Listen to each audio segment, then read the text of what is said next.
So thank you to everyone for having us here to do this. I'm very excited about this approach to what has become a tradition of us presenting the Conservation Trust Investment Study every year, in that we are now fortunate to be joined by three esteemed executive directors of conservation trust funds with very different approaches to investment management, and I'm excited that we have this opportunity to make the findings of the CTIS more relevant, more specific, hopefully to put them in a context that help to make things more helpful to you. So I will, in the interest very much of time, I will keep moving.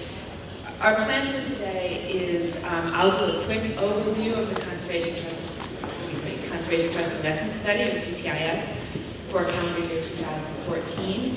And then each of our three panelists will present a 10-minute case study on their specific fund and looking at what investment management decisions they have made, what is unique about their investment approach, and how they have grappled with some of the questions that confront all of you as you're thinking about your investment approaches. And then we'll move on to a Q&A opportunity with a panel discussion and wrap up with a quick couple of notes on the next couple steps for the CTIS.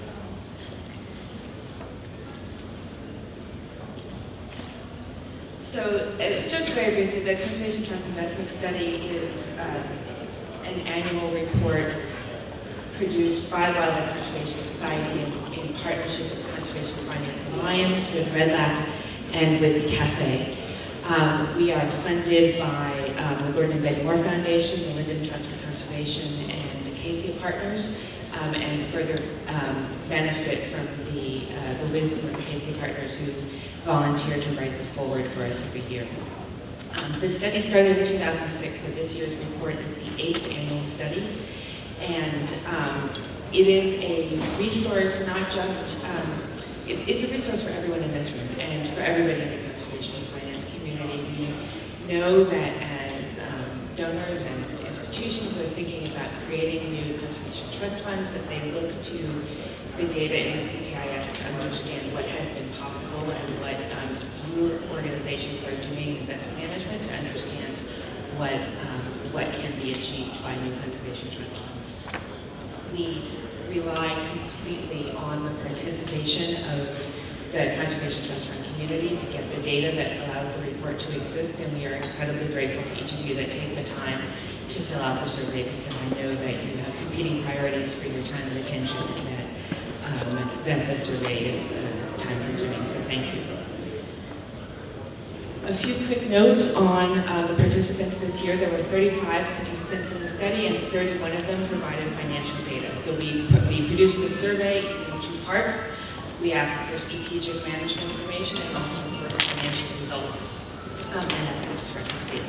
You'll see that about half of the funds who participated are in the $1 to $10 million range, $1 to $10 million of assets under management. We created a new Uber fund category this year. In the past, I've reported 0 to 10, 10 to 20, and 20 to 50. We've added the over 50 club, and 7% of the funds fall now into that over $50 million category. About half of the participants come from Latin America and the Caribbean. For the most part, they're REDLAC members. And then we also see that about 34% come from Africa, and a smaller percent come from the Asia Pacific region. The age is actually surprisingly, we look at the three regions, and we do have a fourth region, which is Eastern Europe. There are not enough funds in Eastern Europe for us to break that out as a separate category, but their participation is critical, and that region is starting to grow the number of funds represented. We do see that the age of the funds across the three regions is roughly consistent. Latin American funds on average are larger than the funds in the other two regions. One of the things that we look at is what currencies are you investing in? And this is different than the question of where do those investments come from. This is specifically what currency are you holding the investments in and reporting performance in. About half are investing in US dollars. About A third are investing in their own domestic currencies, and a smaller percentage, about 10%, are investing in euro-based currencies. So here are the results for this year. There are a lot of numbers on that page, and I'm not going to go over all of them, but what I will clarify is that we look at overall organizational returns, and then we break it out by endowment funds and by sinking funds. And that is partly to recognize that the investment approaches for those two types of funds that have two different timeframes and two different liquidity goals, among other things, would not necessarily invest in the same approaches.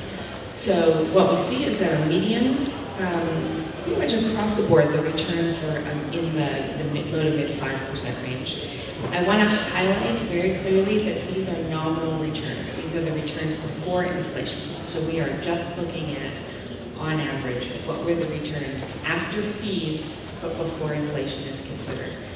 And we will talk for certain about inflation as I move on. I put in just a few reference points. The S&P 500 return for last year was 13.69%. I also have been creating a little benchmark for the last couple of years. It is not a recommendation. It is certainly not a Red Lab or a CTIS fund. It's just, for comparative purposes, we look at what would a portfolio that was 60% equity and 40% fixed income, using the MSCI World Index and the Barclays Capital Aggregate Bond Index as our components, look like on an annual basis. And the portfolio return for that year, for this year, using that little made-up benchmark, is 5.69%, which is, as it well happens, exactly the median return of the endowments in the CTIS. So again, there are plenty of numbers on that page, and it just sort of gives you a context of where is the high for this year, where was the low, and what do we see in the average and the median returns. You heard our previous panelists talk about inflation, and you're going to hear me talk about it as well, because particularly, especially for those funds that are managing endowments, inflation is a critical consideration in your planning. And for those managing sinking funds, particularly if you have a 30-year horizon, then even as you're drawing that fund down, thinking about how inflation plays into those, that period of return is also critical. So I'm just going to give an example, because we think about some of the longest term endowments in the US, for which we also have data. In 1911, Andrew Carnegie created the Carnegie Corporation, which is an endowment that's funded to promote knowledge and innovation.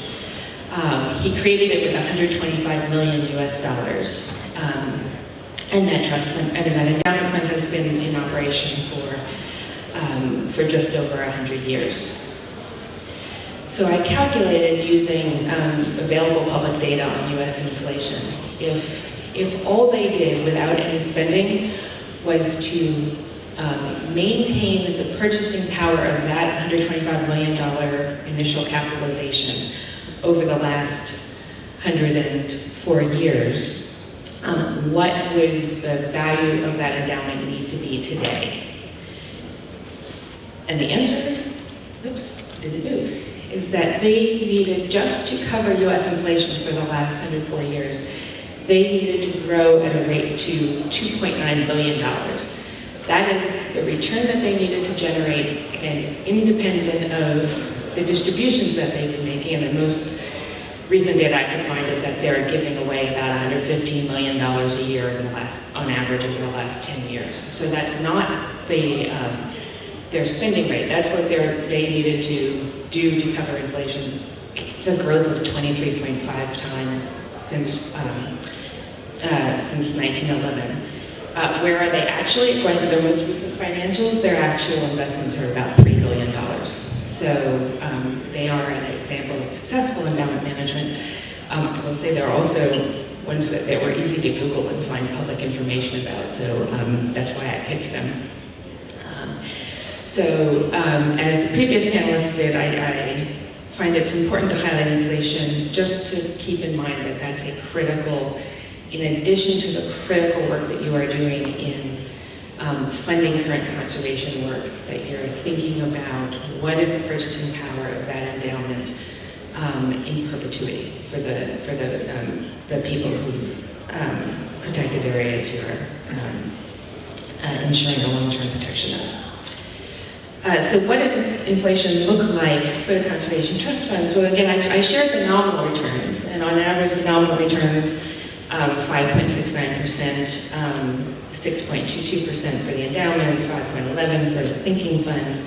When we take into consideration inflation, and we do that by asking you, what inflation measure do you use, and then calculating accordingly, there's about a 2.76% difference between the nominal and real returns on average. But I think what's interesting to highlight is that if you look at the average real returns, and up here nominal returns are blue, real returns are red. For endowments, the average real returns were 4.08% last year, which means if you have a spending rate of 4%, you still socked away about 0.08% for long-term recapitalization. Most, I will say that most of the conservation trust funds that respond to the survey are looking at their spending rates on a rolling average and looking at inflation on a rolling average as well. So anyway, I highlight that to say here, I think all of you are taking inflation into consideration, and it's certainly something that I analyze carefully when I look at the data that you provide. The other thing that I look at as part of the CTIS is what kind of asset classes are the CTS investing in, and how has that changed over time. And I'm going to apologize in advance that there is a little bit of color confusion between this slide and the next slide, in that the color of the asset classes are going to change. And again, I apologize, and I will highlight the difference. So in this slide, where we look at how asset allocation has changed over time, for the most part, the conservation trust funds are heavily invested in fixed income and cash. Up here, fixed income is red and cash is green. That total has remained significant over the last several years. The amount of cash is growing, somewhat surprisingly. What we also see is that we look at equities plus alternatives and other, that's blue, and purple up here. That's a comparatively small percentage of the portfolio, but I will highlight that this combines both endowments and sinking funds. So we would tend to see a little bit more fixed income and cash in the sinking funds because of liquidity and cash flow needs than we do in the endowments. So what I decided to look at this year, the Conservation Trust Investment Study was developed with the inspiration of the NACUBO, Common Fund NACUBO study. It's the National Association of College and University Business Officers. They conducted an annual study of the investment behaviors and returns of colleges and universities in North America. And their study is the inspiration for why the CTIS came about. So they publish on a slightly different calendar. They're using a June fiscal year end, and we're using a calendar year. So the timing is slightly off, but I think still interesting to us that in this picture, equities and alternatives are blue and red. And the first two lines show the average asset allocation for colleges and university endowments in North America. They are off the charts into equities and fixed and alternatives. So I beg your pardon, blue and red are equities and alternatives. Fixed income and cash are the green and purple. They are, in fact, cash is green and fixed income is purple. I contrast that to the average asset allocation of this conservation trust fund endowments. So like I said, I've taken out the sinking funds and just looked at the endowments, and you see by contrast, equities are about, actually not that far off, college and university endowments. but alternatives are much less utilized, and fixed income and cash are much higher. So I'll share what the returns are by contrast. And the top one ends with fiscal year 2013, the second one is fiscal year 2014, again for colleges and universities in North America, compared to the CTIS endowments at the bottom. The average return for colleges and universities was contrasted with the CTFs at 16.2%. There should be a question in your mind about risk. There should be a question about whether those organizations are significantly larger. In fact, I looked at the endowments under 25 million, so the size comparability is there. Is the risk profile the same? I think that's a question to be asked and explored. I've also changed this year how we asked you about your use of investment professionals to see if we could get a better understanding of what types of outside advice you're seeking. And so specifically this year we looked at different investment functions, specifically at the front end in the creation of the investment policy and strategy, and then the actual asset management, the brokerage services, which is really the trading, buying and trading of investment instruments, and then the performance measurement and evaluation. And what we saw where blue is functions that are done internally within the CTFs, red is completely outsourced, and green is a mix of internal and outsourced. Where we see the most use of internal work is at the beginning and the end of the cycle, and most outsourcing on asset management and brokerage services. There is more detail in the full report on specifically how CTFs are using outside professionals. The last piece I want to share, just as a concept before we move into the case studies, is that so investment management for the CTFs, it's a combination of developing the policy, making that more concrete in a strategy, and then implementing. And there are a number of factors that come into play as you think about what comes to bear when you both create the policy and the strategy, and then put those into play, and I should add, and then manage the ongoing performance evaluation of how you're doing. To the left, a key critical input is the mission of the CTF. What is it you're trying to achieve? What is the scope of your mandate? What are your goals for spending, and what demand is placed on you for current spending? What are your long-term recapitalization goals? And not every CTF is in a spending mode. Some are seeking to use project funds to get their work done and to recapitalize their endowments.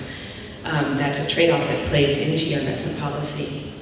And then, as we heard this morning in hearing Dana and Ricardo, what environmentally responsible approaches do you have? To what extent do you use your investments to achieve your mission?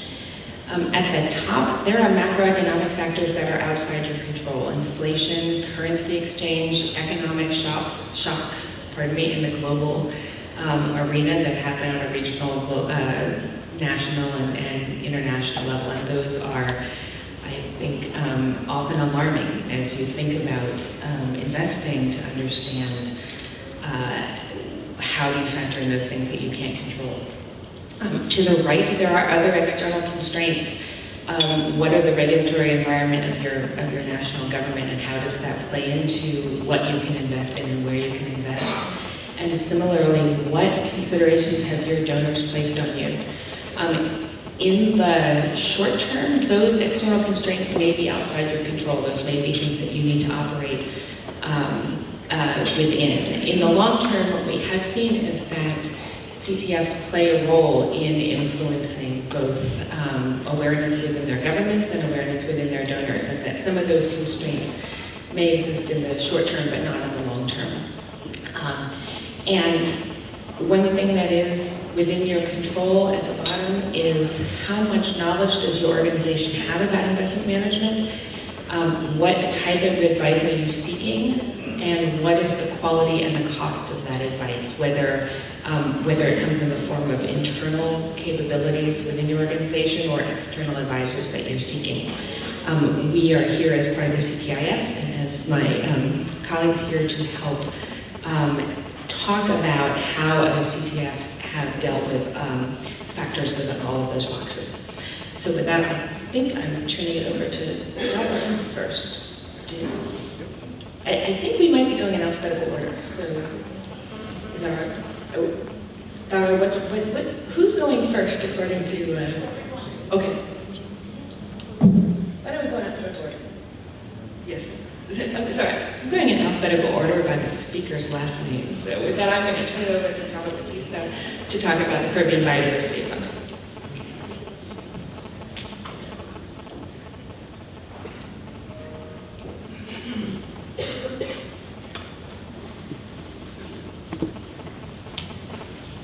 Thank you, Katie. Gracias, Katie. Buenos días a todos y a todas. Realmente es un placer estar aquí con todos ustedes. Mi nombre es Giovanni Batista y soy el director ejecutivo del Fondo Caribeño para la Biodiversidad, o en inglés el Caribbean Biodiversity Fund. Primero que nada, les quiero hablar un poquito de... Les quiero hablar un poquito de los objetivos de nuestro fondo. Fuimos creados en el 2012, tenemos apenas 3 años de edad, y nuestro objetivo como Fondo Regional Patrimonial es proveer una fuente sostenible de fondos para apoyar actividades que contribuyan de manera sustancial a la conservación de la biodiversidad en los sistemas nacionales protegidos y también otras áreas de importancia en los temas ambientales de nuestros países participantes. Y ya pronto les voy a hablar de nuestros países participantes. Nosotros, junto a otros 8 fondos nacionales de conservación que se están creando en el Caribe insular, formamos lo que se conoce hoy día como la arquitectura financiera sostenible para la conservación en el Caribe. Y nuestro objetivo como arquitectura financiera es ayudar a nuestros países a alcanzar distintas metas, inclusive las metas de la Convención de Biodiversidad, las metas de la iniciativa del Reto del Caribe, que es una iniciativa, una plataforma política a la cual se han unido ya 9 países insulares del Caribe y otras jurisdicciones para conservar 20% de nuestros recursos costeros marinos y también crear, como parte de ese compromiso político, esta arquitectura financiera para la conservación que les menciono. Y también, obviamente, queremos ayudar a los países con cumplir sus propias metas nacionales de conservación y a cerrar la brecha financiera que tenemos todos nosotros en nuestros países para la conservación. Un poquito sobre cómo funciona esta arquitectura y cómo funcionamos nosotros, para que puedan también entender un poco mejor cuáles son nuestros retos y oportunidades en el tema de inversión. Nosotros, el Fondo Caribeño, estamos ahí en el centro, nos ven en la parte superior, ven que tenemos a nuestros donantes, que son el gobierno alemán a través del Banco de Desarrollo Alemán, el Fondo Ambiental para el Medio Ambiente a través del Banco Mundial y el PNUD y The Nature Conservancy.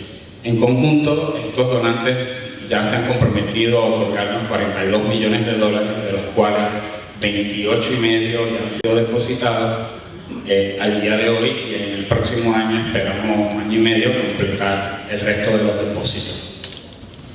Tenemos nuestra junta directiva, que actualmente está compuesta por el Banco de Desarrollo Alemán y The Nature Conservancy, y a la misma vez tenemos 10 países observadores. Más adelante voy a explicar por qué tenemos 10 países observadores y no tenemos 10 directores de los países.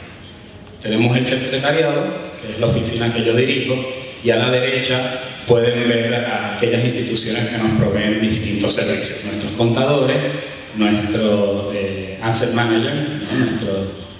Los que nos ayudan a lograr que nuestro fondo siga alcanzando sus metas de inversión, que es UBS, que está representado aquí en la asamblea por John Adams, y de hecho John es quien está encargado de nuestro portafolio. Nuestros auditores y también una serie de socios que nos ofrecen ayuda técnica en diferentes aspectos. Abajo pueden observar que ven 10 banderas. Esos representan, primero que nada, los 8 países participantes. Los llamamos países participantes porque esos 42 millones de dólares que nos han dado los donantes o que nos van a dar ya están asignados para beneficiar a esos 8 países. Además de esos 8 países, tenemos 2 países observadores para los cuales nosotros aún no tenemos recursos asignados en nuestras cuentas, pero para los cuales ya estamos comenzando a buscar recursos. Quiere decir que hay un gran interés de otras jurisdicciones del Caribe de unirse a esta arquitectura financiera. Lo interesante de nuestro sistema de gobernanza es que está compuesto por donantes actualmente, y una vez todos estos fondos firmen los acuerdos de cooperación con el Fondo Caribeño para la Biodiversidad, cada uno de esos fondos va a poder nominar un miembro de su junta directiva a que sea el director CDF representando ese fondo en nuestra junta directiva. Entonces, es una estructura un poco complicada. Esto realmente no se ha intentado en ninguna otra parte del mundo de esta manera. Un fondo regional que apoye fondos nacionales así es un experimento que esperemos sea exitoso. Ok. Los panelistas anteriores hablaron de los comités de finanzas y la importancia de los mismos. Yo quería rápidamente contarles un poco sobre el nuestro. Pues tenemos nuestro propio reglamento dentro del comité que es aprobado por la junta directiva.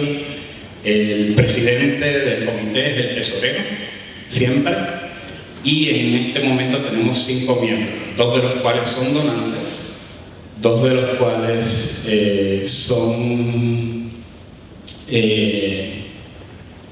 tres de los cuales son donantes, el tesorero, 2 de los cuales son donantes, ahí son 3, y 2 de los cuales son de los países participantes.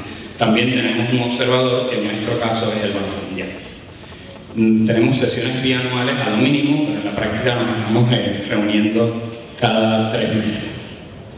Las funciones principales de este comité son supervisar la implementación de las políticas de inversiones y los procedimientos de contabilidad y auditoría, y hacer recomendaciones a la junta de directores. El comité ejecutivo del comité de finanzas no tiene poder de toma de decisiones, solo puede hacer recomendaciones a la junta. Rápidamente quiero mostrarles lo que ha sucedido con el valor nominal de nuestro fondo desde su incepción, desde que recibimos el primer depósito de aproximadamente 20 millones de dólares. Hoy día tenemos un valor nominal de 30.1 millones de dólares. Algunos de estos picos representan los depósitos de los donantes. Esta curvita aquí, más adelante voy a hablar de estas 2 curvitas, representan un buen market ride, como diría en inglés, y aquí un bad market ride, del cual ojalá estemos saliendo muy pronto. La política de inversiones del CDF, como ya también se habló en paneles anteriores, pues es el que se aumente y mantenga el poder de compra o adquisitivo de nuestro fondo. Y esta es la fórmula básica que nosotros utilizamos para medir el poder de compra del fondo patrimonial. Nuestra meta de inversión es alcanzar una tasa de retorno neta de costos de inversión del 7% en un periodo promedio de 3 años. Hasta el día de hoy no hemos alcanzado ese 7%. Efectivamente, lo más cercano que llegamos fue a 6.4%, creo. Y estamos en un proceso también de reevaluar si esa meta realmente es sensible, si realmente se puede alcanzar o no, y si la debemos modificar o no. El cambiar la meta de inversión no necesariamente cambia el resultado y el manejo de las inversiones del fondo, pero sí es un instrumento muy importante en la política. Nuestra política de desembolsos es de hasta un 5%. Del promedio de los últimos 3 años. Nosotros todavía no hemos comenzado a tener desembolsos, así que todo el dinero que hemos estado ganando se sigue reinvirtiendo en nuestro capital, y la idea es que si gastamos hasta un 5% en desembolsos, el 2% restante se usa para compensar por inflación, y si nos sobra, entonces seguir aumentando el capital del fondo. Algunos de los principios de nuestra política de inversiones son la preservación y aumento del poder adquisitivo, que ya lo mencioné, Vemos el tema de riesgo de manera lo tomamos muy en serio. Sabemos que algunos riesgos son necesarios para alcanzar los resultados de inversión deseados, y por eso nuestros inversionistas hacen muchos análisis de probabilidades de riesgo que nos ayudan a determinar cuál es la mejor fórmula para nuestras inversiones. También para controlar el riesgo, el inversionista y los gerentes de activos trabajan en ese control, y tenemos unas estrategias para diversificar, múltiples estrategias de gestión de activos para reducir ese riesgo.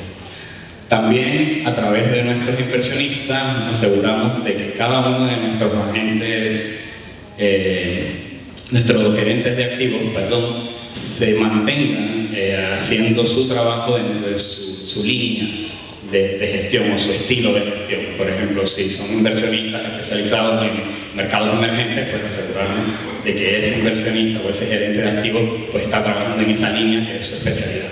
Y eso lo evalúa tanto la junta directiva de nosotros como nuestro gerente de inversión. Rápidamente, esta es nuestra categoría de activos. Las hemos cambiado recientemente a esto aquí. Ahí ven los cambios, y las razones para esos cambios son los siguientes. Ya se habló anteriormente que el efectivo o el cash pues no nos está dejando nada, así que hemos reducido eso lo más posible. Y también se aumentó el rango de acciones o de equities hasta un 50%, porque estábamos notando que no íbamos a alcanzar nuestra meta de inversión del 7%, y esta era una manera de tratar de, haciendo ese cambio, de tratar de lograr esa meta. Resultados hasta la fecha. ¿Qué nos ha sucedido en términos de retornos? Durante el 2014 hemos obtenido retornos de 5.34%. Durante el 2015 hasta la fecha, que eso significa que es el tercer trimestre hasta el 30 de septiembre, tuvimos un retorno promedio de negativo 4.35. Eso significó pérdidas de 1.783 millones de dólares. Sin embargo, desde el 1 de octubre hasta hoy, ya hemos recuperado sobre $1 millón de esas pérdidas. Y esto lo traigo a colación porque hubo uno de los panelistas anteriores que dijo que no vale la pena estar verificando, chequeando la cuenta del fondo todos los días, porque el dinero no va a crecer. Y en realidad, lo que me gustaría añadir, los mercados pueden ser muy volátiles, y por eso es importante que nosotros como fondo tengamos una perspectiva, ¿no?, de largo plazo, que hagamos políticas de inversiones, políticas de desembolso que sean en promedio, utilizando los promedios de 3 años o hasta de 5 años en algunas ocasiones. También se está haciendo. Y eso nos garantiza estabilidad a nuestras instituciones, pero también que tengamos una vida más relajada, ¿no? Quería tocar rápidamente sobre el tema de políticas de salvaguarda, que también se mencionó anteriormente. Nosotros tenemos unos criterios que son implementados por requisitos de los donantes. Ese es el que se menciona ahí. No podemos hacer inversión en el sector de agroindustria que comercia productos alimenticios. Esto es impuesto por uno de nuestros donantes. También tenemos criterios voluntarios que trabajamos con nuestros inversionistas. Estos son los siguientes, que seleccionamos gerentes de activos que incorporan filtros ambientales y sociales, pero estos gerentes tienen que estar en el tope de su clase, o sea, tienen que ser los mejores en ese tipo de clase, y por clase me refiero a las categorías de inversión. También se seleccionan gerentes de activos que utilizan criterios ESG, que se mencionaron anteriormente, si están disponibles y si también están en el tope de su clase. Y finalmente, estamos iniciando un proceso de revisión de políticas de salvaguarda, porque nos hemos dado cuenta que desde el momento de inserción del fondo, sí vale la pena que hagamos una revisión ahora que ya somos un fondo operacional, y que nos aseguremos de que estas son las políticas de salvaguarda que queremos seguir, o si debemos añadir o no algunos otros criterios. Para cerrar, siempre agradecer a todos los países miembros del CBF y a nuestros donantes y socios, y siempre me gusta decir que detrás de las banderas y de los logos siempre hay mucha gente comprometida para que este sueño que tenemos en el Caribe se haga realidad. Muchísimas gracias y espero recibir sus preguntas más adelante.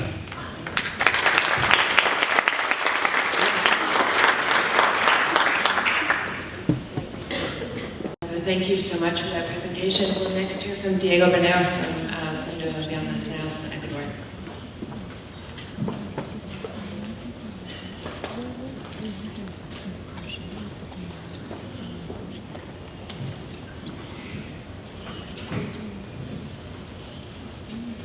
Buenos días. Voy a intentar hacerlo lo más rápido posible. El Fondo Ambiental Nacional tiene una creación, fue creado en el 96, pero entró en vigencia o en actividad desde el año 2001 a 2002. Tenemos alrededor de 13 años de funcionamiento. El Fondo Ambiental en realidad es un fondo de fondos. Administramos varios fondos que fueron creados por cooperación. El primero, el Fondo de Áreas Protegidas, creado desde el año 2002, nació con un aporte del gobierno ecuatoriano de $1 millón. Hoy en día está en alrededor de $28,5 millones de fondos administrados. Y la realidad es que este fondo está todavía en proceso. Tenemos una meta de $40 millones y está complicado de seguir levantando recursos. Cofinanciamos alrededor de 30 de las 50 áreas protegidas del Ecuador. Tenemos un fondo específico que fue creado en el 2007 y entró en actividad en el 2011, que es el Fondo de Especies Invasoras para las Islas Galápagos. Tuvo una meta mínima de 15 millones, este rato está alrededor de 16 millones y está en plena operación. Adicional a eso tenemos los dos primeros que he mencionado son patrimoniales, son endowments. Adicional tenemos un fondo de aporte a un programa nacional que se llama Socio Bosque, que es un sistema de pago por protección o por conservación de bosque. Este es un programa financiado principalmente por el gobierno ecuatoriano y nosotros hemos creado junto a KfW de Alemania un modelo para darle sostenibilidad en 20 años. Es un fondo extinguible a 20 años. En realidad el monto que actualmente el Fondo Ambiental administra es de alrededor de $66 millones y una de las posiblemente de las diferencias importantes, y regreso a esto,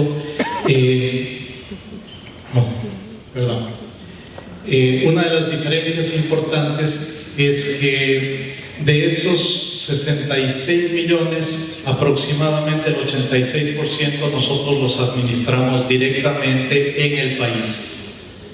La lógica de hacer eso, a diferencia de si en realidad esto es la fábula de la granja, todos somos iguales, pero muchos somos más iguales que otros. Y una de las lógicas de lo que pasa aquí es que tenemos grandes diferencias entre fondos que supuestamente somos muy parecidos.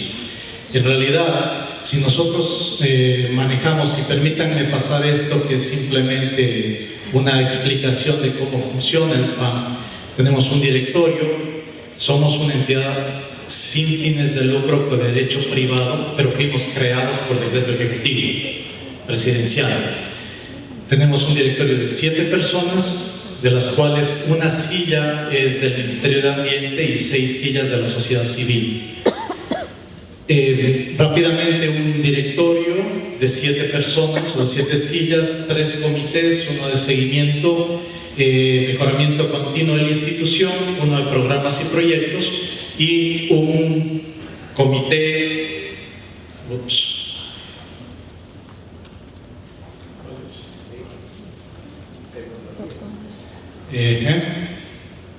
lo siento.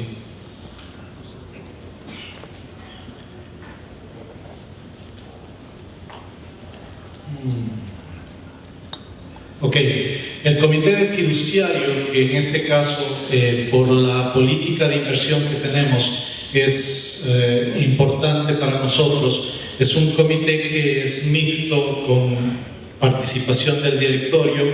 Tenemos asesor externo de inversiones en Ecuador y tenemos miembros del staff del FAN. Nosotros, como comité fiduciario, con la dirección ejecutiva, se administra un fideicomiso. En realidad el FAN es una organización sin fines de lucro, pero mantenemos un fideicomiso de administración en Ecuador. En realidad tenemos políticas tenemos auditoría externa, auditoría interna, asesoría legal, tenemos un tema de conflicto de intereses, una política de no intervención en empresas que tengan algún tipo de riesgo reputacional, pero nuestra lógica, y perdón el espagueti de aquí, pero en realidad es un sistema integral de manejo de fondos. Tenemos el Fondo de Áreas Protegidas, el Fondo de Galápagos y el Fondo Sociobosque, los tres de acuerdo a una política de inversiones que ha sido no objetada por los donantes y aprobada por el gobierno. Manejamos en renta fija, renta variable y también tesorería o money market. Los tres fondos incluyen las mismas características de inversión, pero también tenemos un sistema de conectividad entre los fondos. Y la razón de esto es que todo lo que nosotros hacemos, lo hacemos a través de bolsa de valores. Y quiere decir que trabajamos con casas de valores. Para evitar costos transaccionales, cuando uno de los fondos necesita liquidez, primero buscamos qué fondo está soltando liquidez. Y lo que hacemos es simplemente transferir papeles de uno y recibir liquidez de otro. Eso nos baja los costos transaccionales y nos ha servido como un buen sistema para manejar tasas interesantes de rendimiento. Y tal vez una de las cosas que puede ser interesante es este cuadro. Ustedes tienen la línea azul, que es el rendimiento que hemos obtenido en los últimos 9 años en Ecuador, que alrededor tiene 7.6% en promedio. Con una tasa, nosotros hemos usado para este cuadro la inflación de Ecuador, porque no importa si generamos recursos en Estados Unidos o en Ecuador, nosotros tenemos una inflación ecuatoriana más alta que la de Estados Unidos y tenemos que castigar más para calcular las tasas reales de retorno. De todas maneras, al tener dolarización en Ecuador desde hace 15 años, esto nos elimina los conflictos de administración de tipo de cambio, pero no de inflación. Y como ustedes pueden ver, partido en el análisis del año 2008, un año de crisis internacional y nacional para todo el mundo, desde el subprime en adelante nos ha cambiado la vida, pero en realidad nosotros comenzamos con una tasa de retorno real negativa en Ecuador del menos 1% y en el portafolio internacional de menos 9%. Y desde ahí hemos tenido en realidad la tasa en los últimos 12 años de inversión en Ecuador tiene una tasa promedio del 7.3% en dólares. Ha sido bastante estable. La tasa real ha sido positiva durante los últimos 8 años, superior en muchos casos al 4 y al 5% en temas reales. Y nuestro problema ha sido la inversión en el exterior. En el exterior hemos visto mucha más volatilidad, pero al ser un fondo que administra 86% de su portafolio en Ecuador, tiene un doble efecto, y la razón de haber negociado esto con los donantes es que al ser un país pequeño, el multiplicador o el efecto multiplicador de invertir en el país no solo es dar rendimiento al fondo ambiental, sino permitir que las empresas ecuatorianas tengan sistemas de financiamiento asequibles. Y si bien somos un fondo pequeño de 60 millones, otros fondos institucionales grandes como el de Seguro Social, que maneja alrededor de 9 billones de dólares de inversión en el mercado, escucha mucho nuestras sugerencias sobre en qué empresas invertir. Lo mismo el de seguridad de la policía o del ejército, que seguimos y siempre estamos en los mismos directorios. Es una buena forma de hacerles ver que la responsabilidad no siempre tiene que ser a pérdida.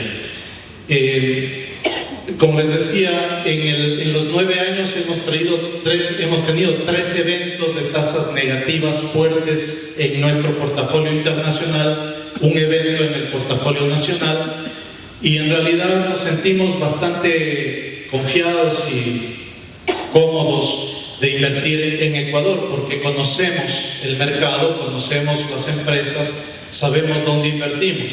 En el exterior no nos sentimos muy cómodos, estamos viendo nuevas alternativas de inversión, estamos tratando de incluir conceptos como los que se han mencionado esta mañana de Sustainable and Responsible Investment, justamente para poder acceder a mercados filantrópicos.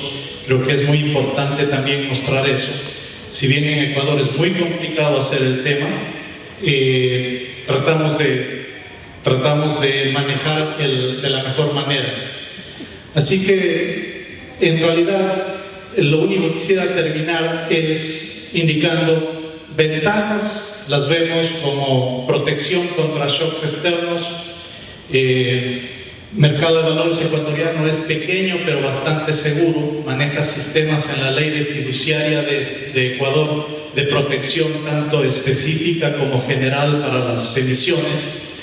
En realidad nos permite planificar con el Ministerio de Ambiente un gasto bastante estable en términos de apoyo a las áreas o de cofinanciamiento.